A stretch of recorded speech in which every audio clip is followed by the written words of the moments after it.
It is Tuesday, May 3rd in the NBA, and we got two games on the slate, and I got my favorite bets coming your guys' way. We got game 2 of the Celtics versus the Bucks series, then we got game 2 of the Warriors versus the Grizzlies. Yo, what's going on, everyone? This is Austin from Calling Our Shot. We are back on the road again. Now, I know people were commenting that we're the COS World Tour, and if you're curious where we are, today we're in Mount Airy, North Carolina, home of the Andy Griffith Show. There's a ton of Andy Griffith stuff for a lot of people out there that might have watched the show as younger kids. Now, either way, let's recap yesterday real quick. It was 1-1 day. James Harden does go under 25.5 points. I think he ends with about 16. Dorian Finney-Smith, DFS, as I have him on the screen, does end up going over. We took his under 12.5 points. I think he ended with 15. I think he scored 4 points in the final 4 minutes to go over and get that over. But either we're going to bounce back. We got another 2 plays coming your guys' way. If you are new to the channel, go down below and do me a favor. Hit that subscribe button if you are new. We're closing in on 33,000 subscribers. And when we hit that, we're doing a parlay giveaway. We're trying to hit 100K subscribers by the end of the year, and we can't do it without you guys' love and support. So thank you guys, everyone out there, for the COS support. Also, click that like button. Drop your best bet for these 2 games down below in the comments. Apologies, we got a little bit of different editing for these next couple days. Wednesday, we'll be in a new location, so drop your comments down below where you think we will be. But we're going to still keep getting into it. Shout out to all our COS All-Stars out there for supporting the channel. We can't do it without you guys' love and support. Thank you guys all so much. No comments on the mic. I know people are commenting about it in the description, or in the comments. Our newest COS All-Star is Kevin. If you want to support us and become a COS All-Star, click the join button on the channel or the link in the description. We certainly would appreciate it. It costs $2.99 a month. And our last note, just mentioning that PrizePicks partnership, 100% deposit match using code COS. Basically get $100 free if you deposit $100. It's a great place to do your player prop parlays. I'll be having some PrizePicks parlays starting up probably on Thursday once I'm back at home and have some more time to dive into every single matchup, every single slate. But either way, we only have 2 games on today. Like I said, subscribe to the channel if you are new. But let's hop into it. Let's hop into my first play of the day, and we're going to the Bucks Celtics game. Going with the man. I wish I had his shirt on. You know I have his shirt. Giannis Antetokounmpo. I'm taking his over 49.5 PRAs, minus 115 on DraftKings. Now, if you wanted to break it down by individual leg, which ones do I like the most? I like his points line at 29.5, and I like his assist line at 6.5. Now, we obviously think about game 1. I told everyone, I was like, yo, I don't really love Giannis in game 1. He's going to get odds boosted like crazy, and lo and behold, he did. Him and Jason Tatum, odds boosted for 30-plus points on FanDuel. No chance. Neither of them hit it. Now, I don't think they'll get a ton of odds boost in game 2, although he might, because that's just the nature of it. They always boost the stars. But I think Giannis shows up, because we think about game 1, 24 points, 13 rebounds, and 12 assists. So actually, he got really close to hitting this over. He missed on hook. I wish I had my hook prop, but still, he got very close with the 12 assists. I don't expect him to duplicate that, but we know Giannis, a guy that's capable of, 17 rebounds, 20 rebounds in a game. And we look at that game 1, he shot 9 for 25 from the field. Terrible shooting efficiency, well below 30% or 40%. That's uncommon for Giannis. And I got to give all credit in the world to the Celtics defense. They played awesome. And that's what I think they're going to continue to do. I don't see them changing their offense too much. They're like, this guy just went 9 for 25. We don't need to switch our offense. Al Horford did great. Robert Williams did great. Daniel Tice played 3 minutes, but they did a great job defending Giannis. I don't see them changing it. But you think about Giannis, he's a great player. You keep giving him 25 field goal attempts. You keep giving him the same defense. He's going to exploit it, and he's going to find ways to beat it. And I think that's what he does today. I don't see him passing as much, getting those 12-plus assists, although I do like his over 6.5 assists. I believe that's his line. So I think Giannis could go off and have a big day, well over 30 points today, which is what we're going to kind of need. I'm not banking on him getting less than 25 points and still trying to hit this over of 49.5 PRAs, although it is possible. Giannis, like I said, is a guy that gives a lot of energy. We'll talk about that in a second. Now, in addition to those points where he shot 9 for 25, terrible from the field. Look, you give me 25 field goal attempts, I'll live with the results with Giannis Antetokounmpo, the Greek freak. Now, Giannis, 22 rebound chances, turning that into 13 rebounds. We look at Brook Lopez, had 10 rebounds of his own. Look, Brook Lopez is not getting 10 rebounds again. I don't know who needs to hear that. It's not going to happen. It's Brook Lopez. He's afraid to grab rebounds. He basically just lucked into 10 of them. So I don't see Lopez getting 10. I see more of them going towards Giannis. And look, he had 13 rebounds. I think he can easily duplicate that again in game 2. Obviously, this is a guy that's going to have to give a lot of effort on both sides of the court. Now,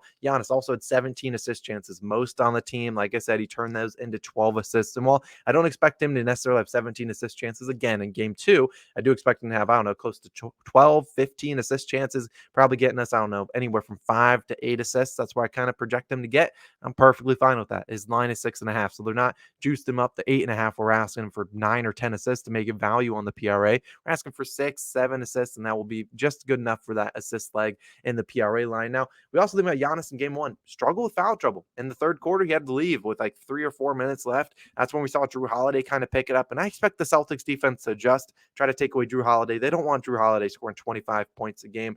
Like I said, Giannis, guy that's going to give a ton of effort on both sides of the court. He has 16 career games with 20 plus field goal attempts against the Celtics. Gone over in 8 of them, under in 8 of them. Very rarely has gone under in back-to-back games. Like, this is Giannis Antetokounmpo. He's the Greek freak. I know it's the playoffs. Things are harder to score, but 25 field goal attempts, which is well above the 20 plus I just gave you that stat for. I think he's more than capable of getting it done. And as always, like we always say, tonight we are getting Greek freaky. So we're taking Giannis Antetokounmpo over 49.5 PRAs. Like I said, if you want his individual breakdown, I like points, then assists, and then rebounds in that order. Although I think he goes over, hopefully, in all 3 of them. So they can give us an easy cash in game 1. Let's talk about a couple other leans in this game. Like I said, Drew Holiday under 19.5 points. Look, I don't see him doing it again. Like I said, Drew Holiday's either 25 points or 15, and he hit us with the 25 points. Guarantee you he probably goes under tonight. It's just the nature of the game. It's the nature of the beast. It's just a pendulum swing going back and forth, back and forth. I think he goes under. Grayson Allen over in points. Everyone's been riding the Grayson Allen train into the ground.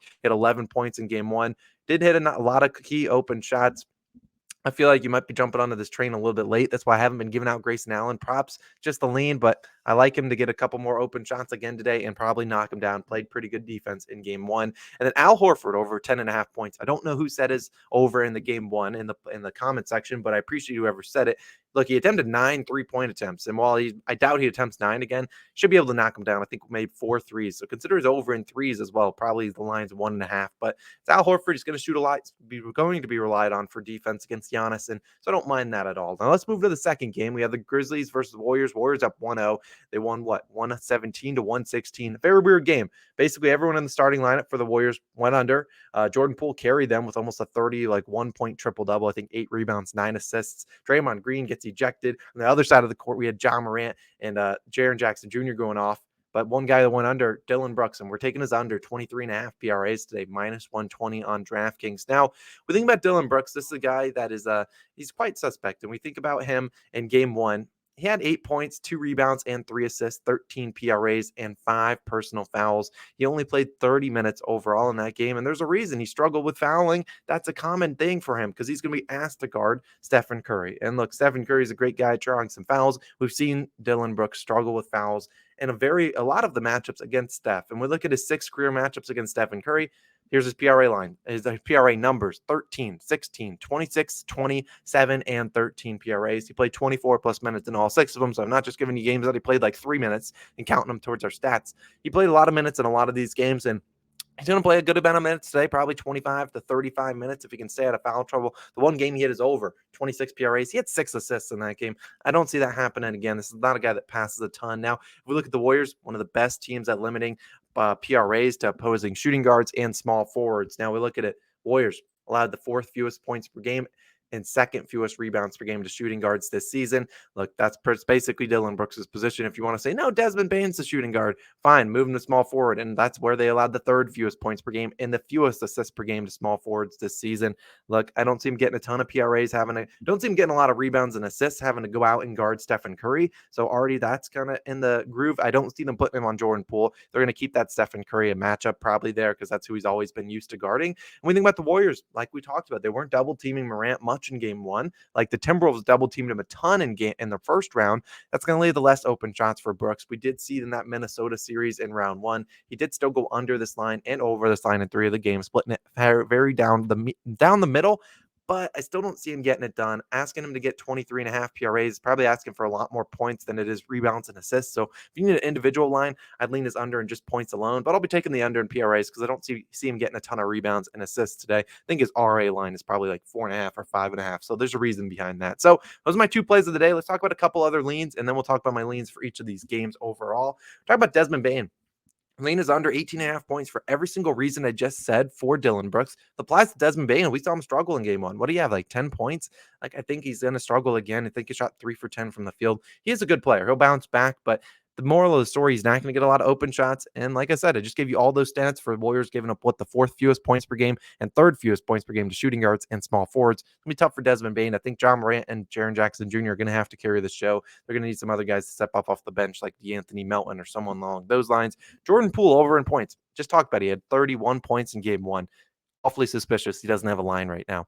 Now, it could be because Klay Thompson is currently questionable, but maybe they don't want to toss out a Klay Thompson or a Jordan Poole line, then get Klay Thompson's inactive and then have it just absolutely just blow up in their faces. But I don't see Klay Thompson missing. Klay Thompson has a line for all we're talking about. So Jordan Poole, don't mind him, is over. I don't necessarily think he scores 30 plus points again, but coming off the bench, should be able to get it done. Played 38 minutes. He's going to play his minutes regardless. And now we talk about these two games. Don't really love the spreads all too much. I think the Celtics are 4.5-point favorites. The Warriors are 2-point favorites.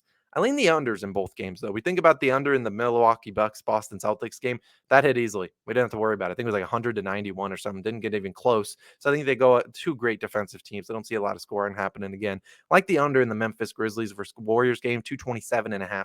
Now, the reason behind it, sure, they went over in game one, 117 to 116. I don't really know where all the points came from. Really, it was just John Morant and Jaren Jackson Jr. I think both teams make a little bit of adjustments on the defensive side. We also think about the Warriors side. They didn't have Draymond Green for, I don't remember exactly when he got ejected, but he only played like 15 to 17 minutes. So he should play well over 30 when he's active. Obviously, he's a big difference maker for their defense. So those are just lanes, my two official plays rolling up at the bottom of the screen. Appreciate you guys as always for tuning in. See you guys again tomorrow in a new location. So drop your comments where you think we'll be tomorrow. And if you see me in public, definitely feel free to say hi. I appreciate you guys as always. It's been Austin. I'll catch you guys in the next one.